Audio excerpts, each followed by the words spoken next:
Friends, Vijay దళపతి ఇల్లు కూల్చేస్తున్నారా? అసలు కూల్చేయడానికి గల కారణం ఏంటి? ఎందుకు హఠాత్తుగా కూల్చుతున్నారు? అయితే ఇందులో విజయ్ భార్య సంగీత చేసిన పని ఏంటి అనేది కనుక తెలిస్తే నిజంగా సెల్యూట్ చేస్తారు. అయితే సాలగ్రామం అనే ఏరియాలో చెన్నైకి సంబంధించి విజయ్కి చాలా పెద్ద ఇల్లు ఉంది. ఆ ఇల్లు పాత ఇల్లు అనమాట. అంటే వాళ్ళ నాన్నగారు చంద్రశేఖర్ గారు ఆయన కెరియర్ లో ఉన్నప్పుడు, ఆయన వర్క్ చేస్తున్నప్పుడు కూడబెట్టి కట్టిన ఇల్లు అనమాట అది.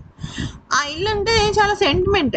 కానీ ఆ తర్వాత వాళ్ళ లైఫ్ లో చాలా పెద్ద హీరో అయ్యాడు విజయ్. తనకంటూ ఒక చాలా అద్భుతమైన ఇది వచ్చింది. అయితే ఇక విషయంలోకి వచ్చినట్టయితే చాలా చక్కగా వాళ్ళు ఫినాన్షియల్ గా సెటిల్ అయిన తర్వాత ఈ ఇల్లు ఎవరు చూసుకోలేకపోతున్నారు అని చెప్పేసి అమ్మేద్దాం అనుకున్నారు.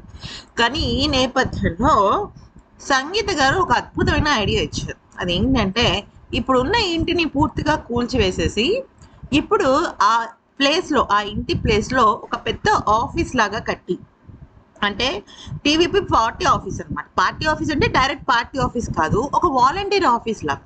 అంటే ఇప్పుడు మామూలుగా తమిళనాడు ప్రజలకి ఏదైనా ప్రాబ్లం వచ్చింది అనుకోండి, ప్రభుత్వ కార్యాలయాలు ఉంటాయి. అంటే మున్సిపాలిటీ అనుకోండి, జిహెచ్ఎంసి, అంటే జిహెచ్ఎంసి అంటే అక్కడ తమిళనాడుకి సంబంధించిన మున్సిపాలిటీ ఆఫీసులు ఉంటాయి, ఆర్టీఓ ఆఫీసులు ఉంటాయి, ఇలా రకరకాలుగా ఆ విధానానికి సంబంధించిన ఆఫీసులు ఉంటాయి కదా. కానీ చాలా మంది అక్కడికి వెళ్ళి వాళ్ళ గోడు చెప్పుకోలేని వాళ్ళు, ఇంకా రకరకాల ఇబ్బందులు ఫేస్ చేస్తున్న వాళ్ళు ఎక్కడికి వచ్చి చెప్పుకోవాలి?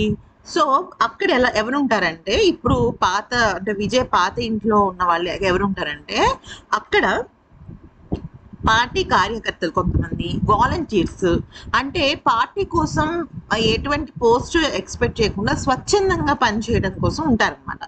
వాళ్ళు ఏదైనా సరే ప్రజలు గనక కొన్ని విషయాల్లో పాపం ఇబ్బందులు ఫీల్ అవుతుంటే వాళ్ళు ప్రభుత్వం దృష్టికి కానీ లేదా పార్టీ దృష్టికి కానీ విజయ్ దృష్టికి కానీ తీసుకువెళ్ళి ప్రాబ్లమ్స్ సాల్వ్ చేయడానికి, అంటే ఓపెన్ గా ఎవరైనా సరే అక్కడికి రావచ్చు.